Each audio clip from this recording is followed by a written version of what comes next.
छात्रों पर pellet gun क्यों चलाई गई, इसका जवाब गृह मंत्री अमित शाह अभी तक नहीं दे पाए।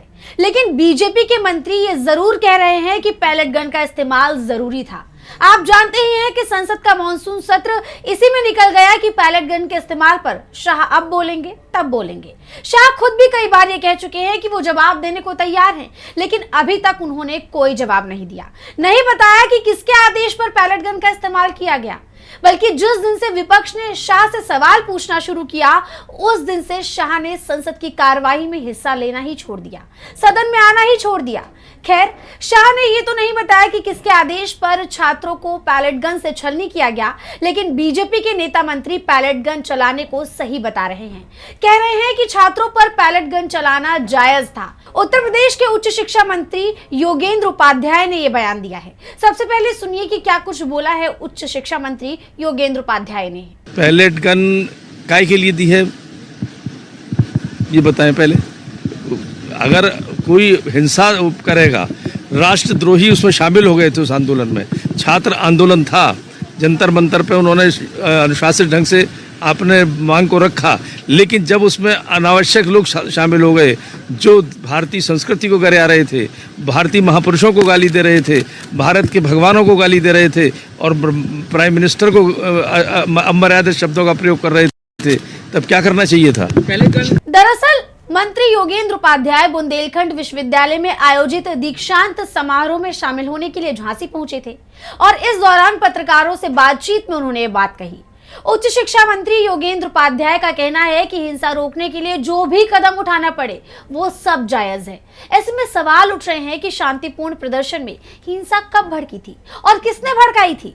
वहीं अब उनके बयान पर बवाल शुरू हो गया है। विपक्ष ने उच्च शिक्षा मंत्री समेत पूरी बीजेपी को बुरी तरह घेर लिया है, जिससे सरकार की मुश्किलें और बढ़ गई हैं। कांग्रेस पार्टी ने मंत्री के इस बयान के खिलाफ मोर्चा खोल दिया है। योगेंद्र उपाध्याय का बयान सोशल मीडिया प्लेटफॉर्म एक्स पर शेयर करते हुए पार्टी ने पोस्ट किया कि जंतर मंतर पर पैलेट गन चलाना जायज था। वहां सब राष्ट्रद्रोही थे जो प्रधानमंत्री के लिए अमर्यादित शब्दों का इस्तेमाल कर रहे थे, इसीलिए पैलेट गन चलवाना जायज था। ये घटिया बात यूपी के उच्च शिक्षा मंत्री योगेंद्र उपाध्याय ने कही है। मोदी सरकार ने पहले हमारे देश के युवाओं पर पैलेट गन चलवाई और अब बीजेपी के नेता उसे जायज ठहराने में लगे हैं। शर्मनाक। योगेंद्र उपाध्याय का यह बयान उस वक्त आया जब शाह बुरी तरह से घिरे हुए हैं। शाह से लगातार ये सवाल किया जा रहा है कि छात्रों पर पैलेट गन चलाने का आदेश किसने दिया। खुद कांग्रेस सांसद राहुल गांधी ने संसद से लेकर सड़क तक ये मुद्दा उठाया हुआ है। राहुल गांधी का तो साफ कहना है कि अगर शाह ने पैलेट गन चलाने का आदेश दिया है तो वो दोषी हैं, और अगर उन्होंने ये आदेश नहीं दिया और उन्हें भी नहीं पता कि किसके कहने पर पैलेट गन चलाई गई, किसने आदेश दिया, तो उनका दोष और बढ़ जाता है। राहुल गांधी लगातार शाह से जवाबदेही की मांग कर रहे हैं और उनका इस्तीफा भी मांग रहे हैं। अभी हाल ही में इसी मामले पर राहुल गांधी ने बाकायदा प्रेस कॉन्फ्रेंस की थी। उस वक्त राहुल ने जो कुछ कहा था सुनिए। होम मिनिस्ट्री से पैलेट गन चलाने का, कील वाली लाठी चलाने का ऑर्डर आया था और पूरे देश ने देखा कि हमारे स्टूडेंट्स को मारा गया, पैलेट गन से अंधा किया गया। हमारी पहली डिमांड थी कि होम मिनिस्टर आए और देश को क्लियरली बता दें या उन्होंने ऑर्डर दिया और वो कल्पेबल हैं और उन्होंने हमारे बच्चों पर गोली चलाई, युवाओं पर गोली चलाई, या उनको मालूम ही नहीं था और किसी और ने ऑर्डर दे दिया और फिर वो इनकॉम्पिटेंट है। और हमारा कहना था कि इस पर उनको स्टेटमेंट देनी चाहिए और हम उनका इस्तीफा मांग रहे हैं। सेकंड पॉइंट, जो हमारे स्टूडेंट्स पे दिल्ली में गोली चलाई गई, मारा गया, उसके लिए प्रधानमंत्री को अपोलोजाइज करना है। यानी अभी तक तो विपक्ष ही सरकार पर हावी नजर आ रहा था, सरकार को घेर रहा था, लेकिन अब बीजेपी के लोगों ने ही सरकार की मुश्किलें बढ़ा दी है। योगेंद्र उपाध्याय के इस बयान के बाद शाह की मुसीबत बढ़ती हुई नजर आ रही है।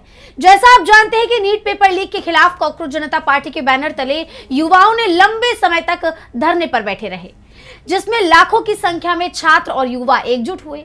उनकी सबसे पहली मांग थी कि शिक्षा मंत्री धर्मेंद्र प्रधान का इस्तीफा लिया जाए। लेकिन प्रधान का इस्तीफा लेना तो छोड़िए, सरकार ने काफी दिनों तक छात्रों की मांगों पर, उनके प्रदर्शन पर ध्यान तक नहीं दिया, चुप्पी तक नहीं तोड़ी थी, बल्कि पीएम मोदी तो प्रधान को जन्मदिन की बधाइयां दे रहे थे। ऐसे में सरकार तक अपनी मांगे पहुंचाने के लिए छात्रों ने संसद कूच किया। 20 जुलाई को छात्रों ने संसद मार्च किया था। युवाओं को रोकने के लिए उस वक्त उन पर लाठियां बरसाई गई, और लाठियां भी ऐसी वैसी नहीं, बल्कि कील लगी लाठियों से युवाओं को पीटा गया, आंसू गैस के गोले छोड़े गए, पैलेट गन का इस्तेमाल किया गया। प्रशासन की तरफ से लिए गए इस एक्शन में कई छात्र और युवा बुरी तरह घायल हुए हैं, जिनमें से कई लोग तो अब भी अस्पताल में भर्ती हैं। इतना कुछ होने के बाद भी सरकार पहले तो यह मानने को ही तैयार नहीं थी कि पैलेट गन का इस्तेमाल हुआ भी है, लेकिन जब मेडिकल रिपोर्ट्स में इस बात की पुष्टि हुई कि वाकई छात्रों पर पैलेट गन चलाई गई है, यहां तक कि कांग्रेस सांसद राहुल गांधी ने तो उस युवा को ही सबके सामने लाकर खड़ा कर दिया था जो पैलेट गन के छर्रों से घायल हुआ था।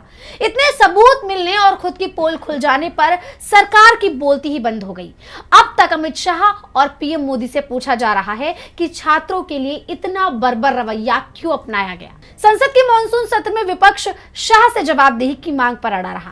पहले तो शाह ने सदन में आना ही छोड़ दिया, लेकिन जब उन्हें इस बात का एहसास हो गया कि विपक्ष बिना जवाबदेही के चुप नहीं बैठने वाला, तब सत्र के आखिरी दिनों में केंद्रीय मंत्री किरेन रिजिजू की तरफ से कहा गया कि शाह सदन में जवाब देंगे, लेकिन विपक्ष को सुनना होगा। राहुल गांधी जी ने मांग किया था कि होम मिनिस्टर अमित शाह जी को पार्लियामेंट में स्टेटमेंट देना चाहिए छात्र आंदोलन को लेकर के। हमने बहुत साफ कहा, सिर्फ स्टेटमेंट ही नहीं, होम मिनिस्टर अमित शाह जी पूरा डिबेट डिस्कशन का जवाब भी देंगे। और हमने अभी बिजनेस एडवाइजरी कमेटी का बैठक में कह दिया है कि छात्र आंदोलन को लेकर के सरकार पूरी तरह फुल फ्लेज डिस्कशन के लिए तैयार है और एक एक पॉइंट को जवाब देने के लिए तैयार है, और विपक्ष हंगामा करके डिस्टर्ब नहीं करना चाहिए। तो हमने अपना ऑफर दे दिया है। अब कांग्रेस और समाजवादी अपोजिशन पार्टी में कुछ मतभेद है, आपस में कुछ मतभेद है, वो सुलझा ले। हम तो चर्चा के लिए, छात्र का मामले है, हम चर्चा के लिए तैयार है। खुद शाह ने भी पत्रकारों से बातचीत में कहा था कि वो जवाब देने को तैयार हैं, लेकिन विपक्ष उनकी बात नहीं सुनना चाहता। जहां तक चर्चा का सवाल है, सरकार की ओर से किरेन रिजिजू जी ने, जो हमारे पार्लियामेंट्री अफेयर्स मिनिस्टर है, उन्होंने बहुत स्पष्ट कर दिया है कि जो नीट आंदोलन के छात्र प्रदर्शन पर सभी प्रकार की चर्चा करने के लिए सरकार तैयार है, और चर्चा के लिए समय सुनिश्चित किया जाए और विपक्ष तैयार हो जाए। पहले तो ये यही मांग कर रहे थे, हमने हाँ बोल दिया। मेरी ओर से भी मैंने कह दिया है कि मैं किसी भी सवाल का जवाब देने के लिए संसद में तैयार हूं, मगर वो चर्चा ही नहीं होने देना चाहते। अब जनता तय करे कौन भाग रहा है।